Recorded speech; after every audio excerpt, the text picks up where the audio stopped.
కల్కి movie release అయ్యి ఇప్పటికే కనీసం 30 రోజులు కూడా కాలేదు. అంతలోనే వసూళ్లు 1100 కోట్లు దాటాయి. యూఎస్‌లో $18 మిలియన్ వసూళ్లతో triple R US all time రికార్డ్స్‌ని మరో 2 రోజుల్లో బీట్ చేయబోతోంది. ఫస్ట్ 2 వీక్స్‌తో పోలిస్తే కల్కి ఇప్పుడు 4వ వారం నుంచి కాస్త వసూళ్లు తగ్గుతూ పెరుగుతున్నాయి. ప్రతి మండే నుంచి బుధవారం వరకు వసూళ్లు డ్రాప్ అవ్వడం, గురు, శుక్ర, శని, ఆదివారాల్లో వసూళ్లు సడన్‌గా పెరగడం గత 2 వారాల నుంచి కామన్ అయింది. కల్కి ఫస్ట్ హాఫ్తో పోలిస్తే సెకండ్ హాఫ్ మతి పోగొట్టేలా ఉండడం, ఫ్యామిలీ ఆడియన్స్కి థియేటర్స్ వరకు వెళ్ళి అంత ఖర్చు పెట్టుకుని సినిమా చూసే రేంజ్ ఉన్న మూవీలు చాలా కాలంగా రాకపోవడం, ఫైనల్గా కల్కి లాంటి కంటెంట్ రావడంతో నిదానంగా ఫ్యామిలీ ఆడియన్స్ వస్తున్నారు. సినిమా రిలీజ్ అయిన మొదటి 2 వారాలు యూత్ లేదంటే ఫ్యాన్స్ కాదంటే సినిమా లవర్స్ కల్కి చూశారు. కానీ ఫ్యామిలీ ఆడియన్స్ మాత్రం నిదానంగా బయటకు వస్తున్నారు. గురు, శుక్ర, శని, ఆదివారాల్లో ఈ సినిమాకు వసూళ్లు పెరగడానికి కారణం ఫ్యామిలీ ఆడియన్సే అంటున్నారు. మరో విషయం ఏంటంటే బాహుబలి, ట్రిపుల్ ఆర్, సలార్ తర్వాత మళ్ళీ ఈ సినిమాకే భారీగా రిపీట్ ఆడియన్స్ పెరిగారు. దీనికి తోడు భారతీయుడు 2 డిజాస్టర్ అవడం, సెప్టెంబర్ 2 వరకు మరో పాన్ ఇండియా సినిమా లేకపోవడం, అంతకు మించి ప్రభాస్కి దేశవ్యాప్తంగా ఉన్న క్రేజ్, ఇవన్నీ కలిసి కల్కికి వసూళ్ల వరద తగ్గకుండా చేస్తున్నాయి.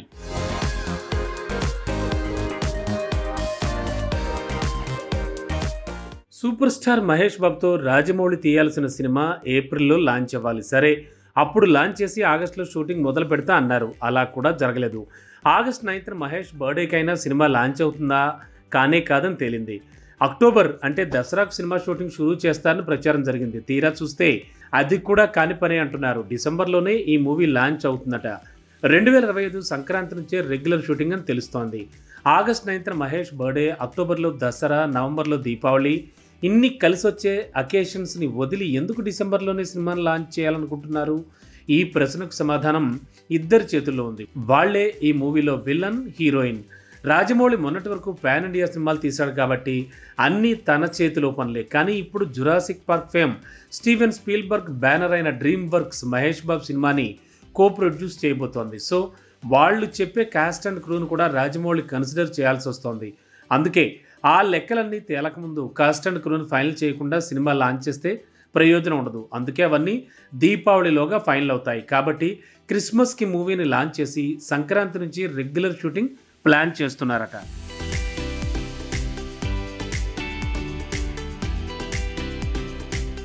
కల్కి 1000 కోట్ల నుంచి 1100 కోట్ల వసూళ్లలో కడుగు పెట్టేసింది. యూఎస్లో 18 మిలియన్ల వసూళ్లు వచ్చాయి కాబట్టి ఇంకా కలెక్షన్ల జోరు కనిపిస్తోంది. ఇలా ఇంతగా కలిసి వస్తోంది. దీనికి తోడు అసలు కథంతా 2వ భాగంలోనే ఉంది కాబట్టి కల్కి సీక్వెల్ సాధ్యమైనంత త్వరగా మొదలు పెడితే 2025 ఎండ్ లేదంటే 2026 సమ్మర్లోగా రిలీజ్ చేయొచ్చు. కల్కి హిట్ కాబట్టి దాని సీక్వెల్ దీనికంటే డబుల్ అంటే ఈజీగా 2 నుంచి 4,000 కోట్ల వరకు రాబట్టొచ్చు. అదే జరిగితే హిస్టరీలో రికార్డుల మోత మోగుతుంది. రెబల్ స్టార్ కూడా కల్కి 2 కోసం డేట్లు బల్క్గా ఇవ్వడానికి సిద్ధంగా ఉన్నాడు. నిర్మాత కూడా 600 కోట్లు కాదు 1000 కోట్లైనా సీక్వెల్కి పెట్టడానికి సిద్ధమే. విచిత్రం ఏంటంటే కల్కి 2 తాలూకు 20% షూటింగ్ ఆల్రెడీ పూర్తయిపోయింది కాబట్టి 99% కథ కూడా సిద్ధమే. ఇటొచ్చి సమస్యల 2వ భాగంలో నటించే స్టార్ల డేట్లు. అశ్వత్థామ రోల్ కల్కి 2కి ఎంత ఇంపార్టెంటో తెలిసిందే. అలానే యాస్కిన్ అలియాస్ కలిగా కమల్ పాత్ర, ఇంకా దీపిక, వీళ్ళని కాదని కల్కి 2ను తీయడం కష్టం. కానీ దీపిక పడుకునే ప్రెజెంట్ ప్రెగ్నెంట్. సో తన డెలివరీ, ఆ తర్వాత కనీసం 3 నెలలు రెస్ట్, ఇవన్నీ లెక్కేస్తే 2025 దసరా వరకు కల్కి 2 షూటింగ్కి ఛాన్సే లేదు. అందుకే నాగ్ అశ్విన్ కల్కి 2 షూటింగ్కి అన్ని సిద్ధంగా ఉన్నా, ప్రభాస్ కూడా అందుబాటులో ఉన్న మిగతా స్టార్ కాస్ట్ డేట్లు కష్టమవుతున్నాయనే ఆగిపోతున్నాడు.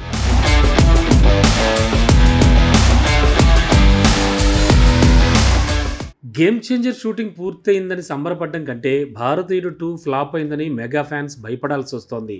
అసలే శంకర్ తన ఆస్థాన రైటర్ సుజాత మరణం తర్వాత సరైన రైటర్ సపోర్ట్ లేక వరుసగా ఫ్లాపులు తీస్తున్నాడు. రోబో తర్వాత 3 ఇడియట్స్ని స్నేహితుడిగా రీమేక్ చేస్తే పంచిపడింది.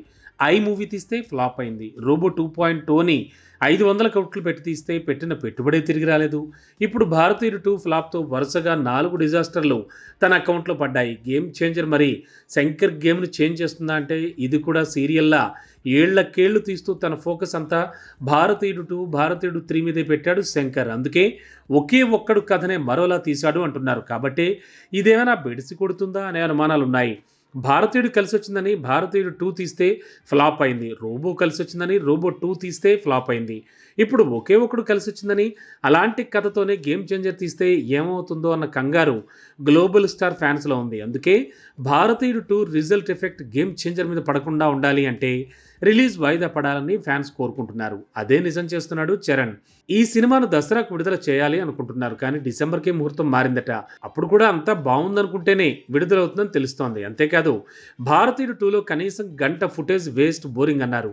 అలాంటి అనవసరపు సీన్‌లేవైనా 'గేమ్ చేంజర్'లో ఉన్నాయా అనే రివ్యూ జరుగుతోంది. రామ్ చరణ్ రంగంలోకి దిగి తన సినిమా ఫైనల్ రష్ కట్ చూశాట. టీమ్‌కి చాలా వరకు సూచనలు చేశాట. అచ్చంగా ప్రభాస్, బన్నీ ఎలా అయితే వాళ్ళ సినిమాల విషయంలో స్పెషల్ కేర్ తీసుకుంటారో అలా చరణ్ కూడా రంగంలోకి దిగడం ఇదే మొదటిసారి.